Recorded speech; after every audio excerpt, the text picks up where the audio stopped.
Well, good morning. It's Sunday, December 28th. And this morning I have a hole in the back of the car where there isn't usually a hole. For those of you that watched the video yesterday, you know I'm working on a removable mounting pan for the fuel cell in this car because that bar right there is too low for the fuel cell to fit under, and I didn't feel like cutting it. So yesterday I took a pan that I designed in FastCAD, FreeCAD, which, by the way, don't use FreeCAD, find something else. I'll get into that later.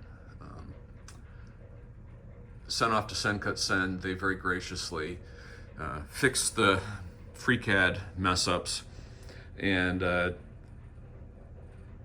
cut and bent this frame for me. Yesterday I welded it up on the corners and fabricated these brackets, two of them, which are going to hold this fuel cell in the pan. And then, get this back up out of the way, I did the cutting and welded all those bolts, all 10 bolts, in place so that they're captive and I don't have to try to get a wrench on the back side of them when I put this pan in and out.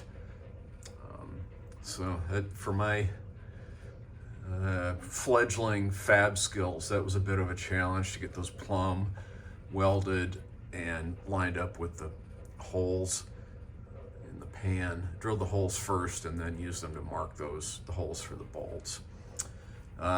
So today I just finished priming this pan, put some seam seal in the corners, but I left the back corners, the very bottom corners, open so that any liquid that gets into this pan has a place to go other than turning into a lake.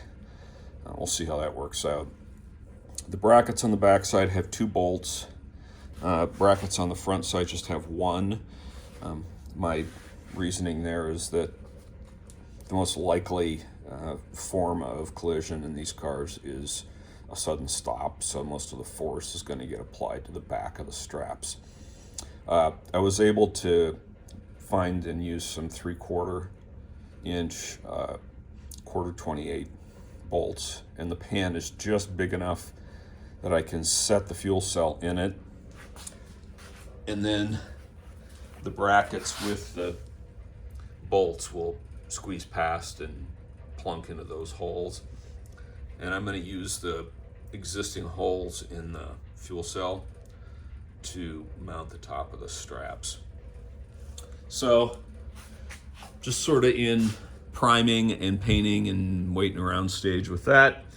And I'm going to move along to this other project, which might be a little hard to get video of. Let's see if I can do it this way.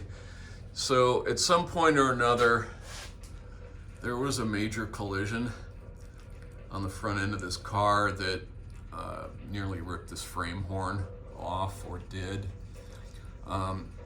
But once you get past on these cars the mounting bracket for the A-arm, the only thing the front of these horns do is hold the radiator and provide a mount point for the bonnet. In racing, where we do front tilt, we use that as a hinge point. The other thing, and the reason why I'm messing with it, is that the sway bar mounts weld onto these skins. And these things, you know, they're just, this is what I took off. They're just 18 gauge steel. And the mounts were literally, you can sort of see the welds there. It was just tacked on there. And it's pretty common for those to come off on race cars. And for the spot welds that I've drilled out here to rip and this bottom skin to peel off. It's just not, it's designed for a 43 horsepower car, not a 140 horsepower car.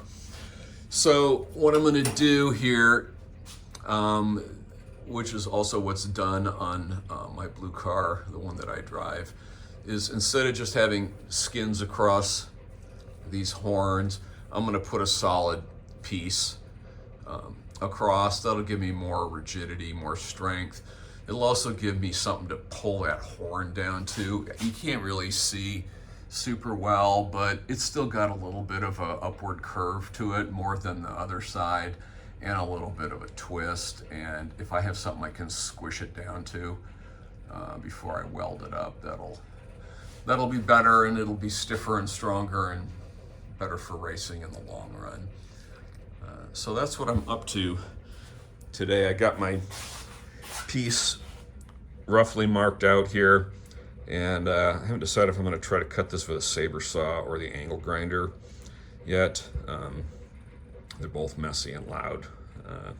Anyway, that's what we're up to today in the garage. For anybody keeping score, the workbench is still a mess. Too many projects. Not enough free time to keep everything all cleaned up. But we're plunking along. My goal is to have this piece fabbed up and at least tacked in place by the end of the day today. We'll see how that all goes. See you guys soon.